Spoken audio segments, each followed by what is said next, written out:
Maka kita telah sampai ini kepada penghujung pengajian dalam kitab ini Muqaddimat. Dan insya-Allah mungkin hari ini saya akan khatamkan kitab ini Muqaddimat ini. Kita sedang ini membicarakan ini tentang sifat al-ma'ani. Jadi Al-Imam Sanusi pada akhir kitab beliau membicarakan tentang sifat-sifat al-ma'ani. Minggu lepas saya telah membicarakan berkenaan dengan sifat al-qudrah, sifat iradah, begitu juga dengan sifat ilmu, sifat sama', sifat basar.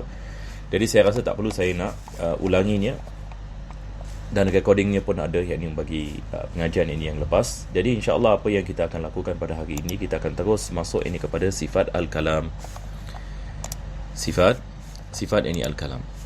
Jadi kita lihat ini penulis ini mengatakan, definisinya agak panjang sedikit dalam kitab Muqaddimat Imam Sanusi.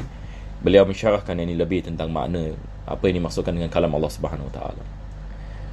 Maka beliau mengatakan wal kalamul azali wa huwal ma'nal qa'im bidzati. Beliau mengatakan al kalamul azali, yakni kalam yang azali. Azali maksudnya di sini adalah sesuatu yang qadim. Saya cuma harap saya punya sound ni boleh ya, tidak ada masalahnya.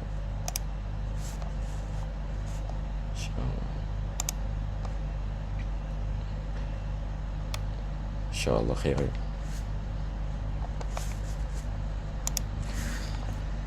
Jadi kita balik ini kepada kitab. Penulis ini beliau mengatakan kalam ini azali, maksudnya azali di sini adalah tidak ada awal baginya. Ini kita telah mengatakan banyak kali ya.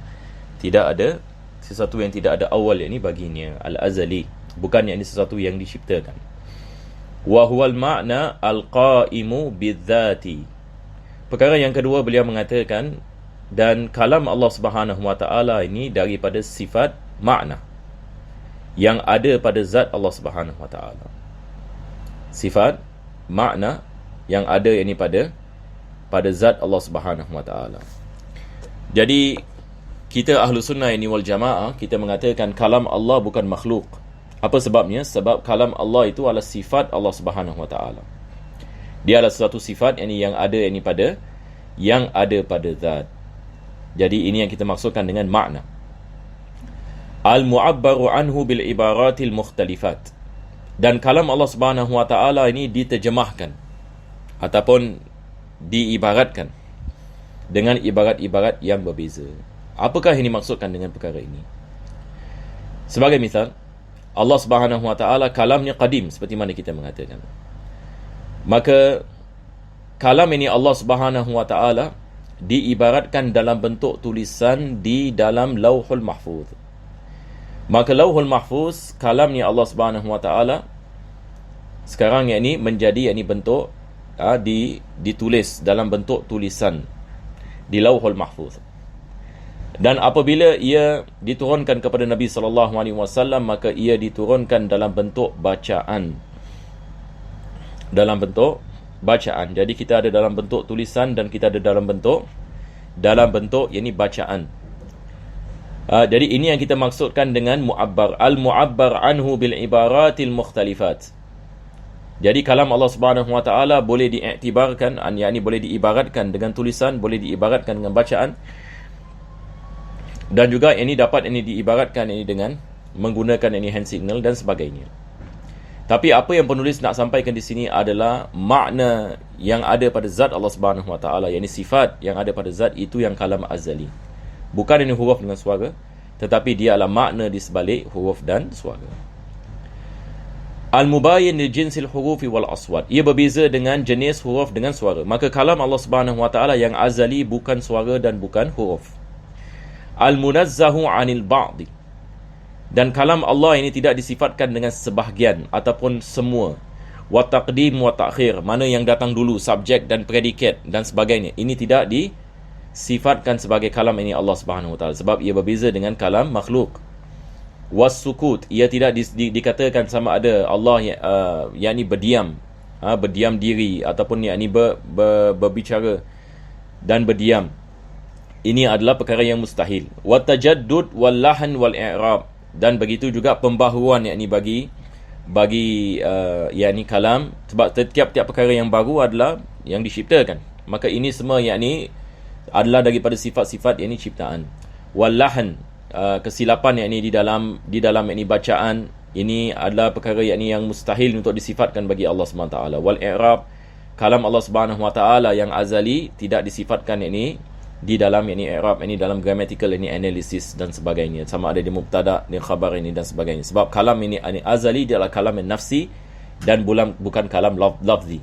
Jadi kalam yakni yang kita baca, Al-Quran ini yang kita baca, huruf ini dan suara, ini adalah kalamul lafzi yang dia mengibaratkan kalam Allah Subhanahu Wa Taala. Ini yang penulis ini mengatakan al-mu'abbaru anhu bil ibaratil mukhtalifat. Jadi kita nak kena membezakan kalam nafsi dengan kalam lafzi. Jadi definisi yang mudah biasanya bagi sifat kalam, seperti mana kita mendapati dalam Hasyiah Baijuri sebagai misal, begitu juga dengan syarah ini Kharidah Bahiyah oleh Al-Imam Ahmad Dardir, mereka mengatakan kalam Allah adalah sifatun azaliyatun nafsiyatun. Yani mereka menggunakan perkataan nafsiyah. Yani perkataan yang nafsiyah berbeza dengan lafziyah. Maka kalam Allah bukan lafziyah, bukan dilafazkan, tetapi kalam Allah Subhanahu Wa Taala ada makna di sebalik lafaz. Makna di sebalik lafaz. Sifatun azaliyatun nafsiyatun laisat biharfin wala saut. Kalam Allah Subhanahu Wa Taala bukan suara dan bukan huruf, sebab suara dan huruf makhluk, ciptaan. Mustahil kalam Allah yang azali dalam masa yang sama dia hadis. Ini adalah tanaqud, dan tanaqud adalah mustahil. Laisat biharfin wala saut tadullu ala jami'il ma'lumat. Kalam Allah Subhanahu Wa Taala dia menerangkan segala maklumat, segala yakni ilmu Allah Subhanahu Wa Taala. Jadi ini adalah sifat kalam ini Allah Subhanahu Wa Taala secara mudah. Jadi beliau sekarang ini menafikan apa yang mustahil bagi disifatkan sebagai kalam Allah. Jadi berdiam tidak boleh disifatkan kepada Allah, tajaddud, lahan, i'rab, ini semua adalah bagi sifat ini kalam lafzi, bukan kalam nafsi.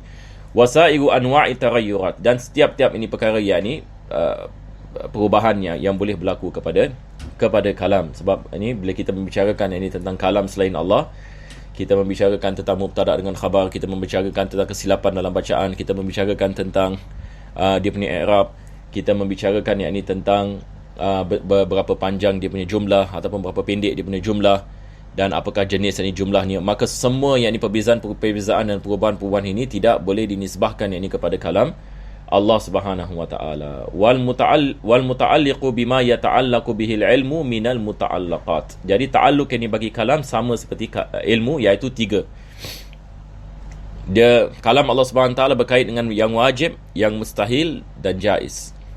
Yani Allah menerangkan apa yang wajib, Allah menerangkan apa yang mustahil, Allah menerangkan apa yang jaiz. Maka kita mengatakan kalam Allah berkait ini dengan ketiga-tiga bahagian, seperti mana ilmu, sifat ilmu Allah berkait dengan yang wajib, berkait dengan mustahil, berkait dengan jaiz.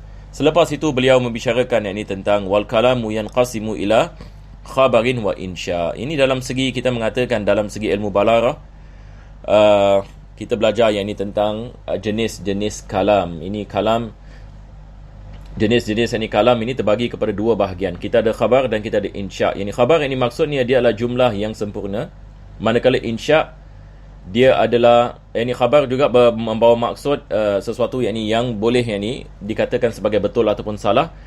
Manakala insya ini dia adalah perintah. Biasanya dia adalah perintah. Apabila kita menggunakan perintah, kita tidak mengatakan sama ada ia adalah satu perkara yang betul ataupun salah. Maka ini kita mengatakan insya. Jadi bila kita buka Al-Quranul Karim, kita lihat Al-Quran juga terbagi kepada 2 bahagian. Kita ada khabar dan kita ada insya. Khabar seperti mana Allah menceritakan kita kisah-kisah yang dahulu. Kisah Nabi Musa dengan Fir'aun, kisah Nabi Nuh AS, kisah Nabi Lut AS. Ini khabar. Tetapi insya seperti perintah-perintah Allah. Allah mengatakan, ya ayyuhalladzina amanu aqimus salata wa atuz zakah. Hendaklah kamu mendirikan salat, hendaklah kamu melaksanakan zakat. Ini adalah insya. Fal khabar ma yahtamilu as-sidqa wal kadhiba li dhatihi. Maka dia syarahkan, dia mengatakan khabar ini maksudnya adalah sesuatu yang boleh menerima betul dan juga yang salah. Tapi ini bagi selain kalam Allah Subhanahu Wa Taala, ya. Kalam Allah hanya menerima yang benar, mustahil ia menerima perkara yang tidak benar. Tetapi selain kalam Allah SWT, bila kita mengatakan khabar, maksudnya sesuatu jumlah yang kita boleh mengatakan sama ada ia betul ataupun salah. Wal insya ma la yahtamilu sidqan wala kadhiban li zatihi. Manakala insya, kita tidak mengatakan sama ada ini betul ataupun salah. Satu orang menanyakan soalan, di mana masjid? Ini insya. Jadi kita tidak mengatakan sama ada dia cakap betul ataupun cakap salah, sebab dia menanya soalan. Sama juga bila kita memerintahkan orang ini, misalan kita mengatakan pergi ke pasar, maka ini adalah perintah, ini adalah insya. Kita tidak mengatakan sama ada perkataan ini betul ataupun salah. Tak, sebab dia tidak ada kait mengait ini dengan pertanyaan. Dia tidak ada kait mengait ini dengan apa kita mengatakan khabar. Maksudnya kita boleh menilai sama ada dia betul ataupun tak betul, tetapi dia adalah perintah. Ini yang dimaksudkan dengan insya. Selepas itu beliau menerangkan as-sidq, yakni kebenaran. Apa yang dimaksudkan dengan kebenaran? Beliau mengatakan ibaratun an mutabaqatil khabari lima fi nafsil amri khalafa al-i'tiqada am la. Jadi benda yang benar, beliau mengatakan an mutabaqatil khabar lima fi nafsil amr. Dia mesti ada mutabaqah. Maksudnya kita mengatakan sesuatu perkara itu dia kena kepada keadaannya dan kena kepada kebenaran. Kena kepada keadaan, sebagai misal saya mengatakan ini adalah botol plastik, maka ini hakikatnya botol plastik. Jadi ini adalah perkataan yang benar, sebab ini dia kena kepada realiti. Dia kena ini kepada realiti. Perkataan saya ada korespon dengan hakikat sesuatu perkara, maka ini adalah sidq, ini adalah kebenaran. Tetapi kalau saya mengatakan ini adalah handphone, maka ini adalah pendustaan. Yang ini apa sebabnya? Sebab ia tidak korespon dengan realiti. Realiti dia adalah botol dan bukan handphone. Jadi ini yang dimaksudkan dengan kebenaran, as-sidq. Dia mesti ada mutabaqatil khabar lima fi nafsil amr. Dia balik ini kepada realiti. Khalaf al-i'tiqad am la. Sama ada satu orang yang jahil misalnya dia mengatakan tak, ini handphone sebenarnya, tapi dia betul-betul ikhlas ini. Dia mengatakan ini handphone, tapi disebabkan kejahilannya. Jadi sama ada i'tiqadnya, dia betul-betul dalam i'tiqadnya ataupun dia nak menipu, ia tidak mengambil kira. Kita mengatakan ini adalah pendustaan. Sebab orang yang mendusta kadang-kala dia tidak niat mendusta, dia rasakan dia benar.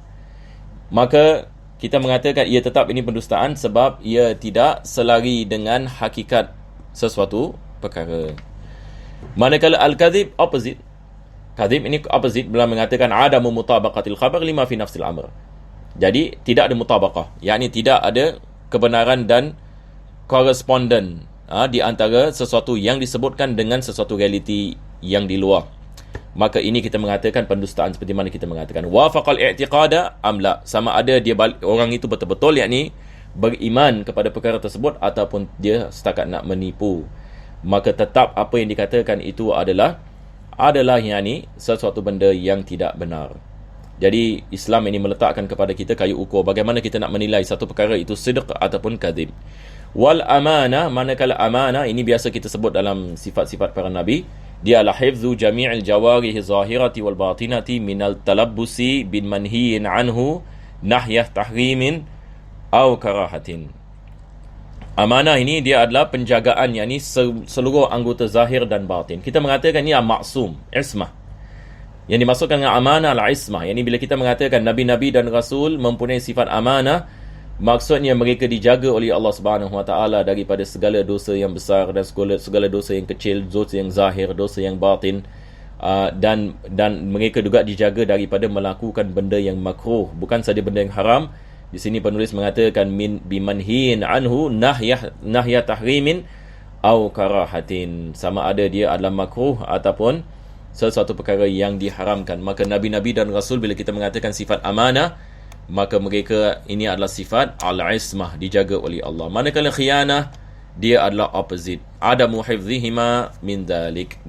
Seseorang tidak dijaga yakni daripada melakukan yakni dosa-dosa yang zahir ataupun dosa-dosa yakni yang batin, melakukan perkara yang haram ataupun perkara yang karaha. Maka ini adalah daripada sifat khiyanah. Jadi sifat khiyanah dia opposite yakni sifat amanah. Sifat khiyanah ini apabila seseorang itu melakukan perkara yang haram, melakukan ini perkara yang melakukan perkara yang makruh dan sebagainya. Dan akhir sekali penulis mengatakan wabillahi taufiq la rabba ghayruhu wala ma'buda siwahu. Dan beliau mengatakan Allah Subhanahu Wa Taala yang memberikan taufik dan kekuatan kepada siapa yang dia suka, untuk mentaatinya.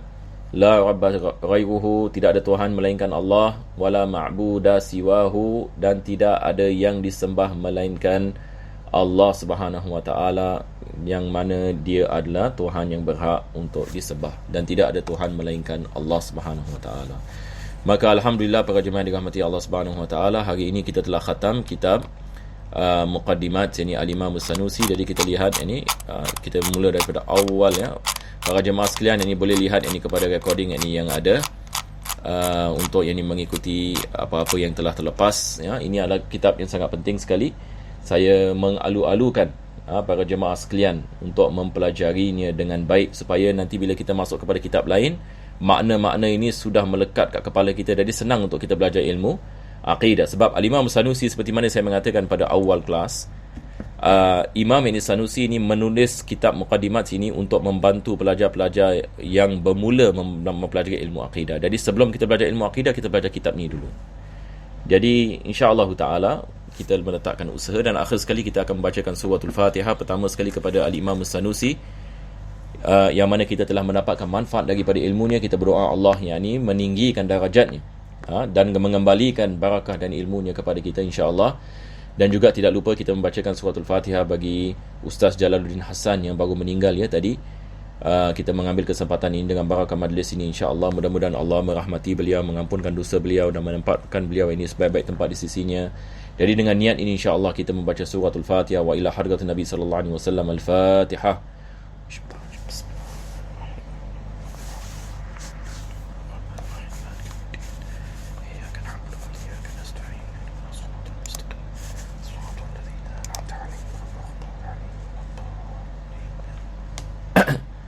ربنا تقبل دعانا انك انت السميع العليم وتب علينا انك انت التواب الرحيم واختم الصالحات اعمالنا واجرنا الله يا كريم بفضل سبحان ربك بالعزة عما يصفون وسلام على المرسلين والحمد لله رب العالمين. InsyaAllah ini minggu depan mungkin kita akan masuk kitab yang baru, yang mana saya akan maklumkan. Jazakumullah khair. Assalamualaikum warahmatullahi wabarakatuh.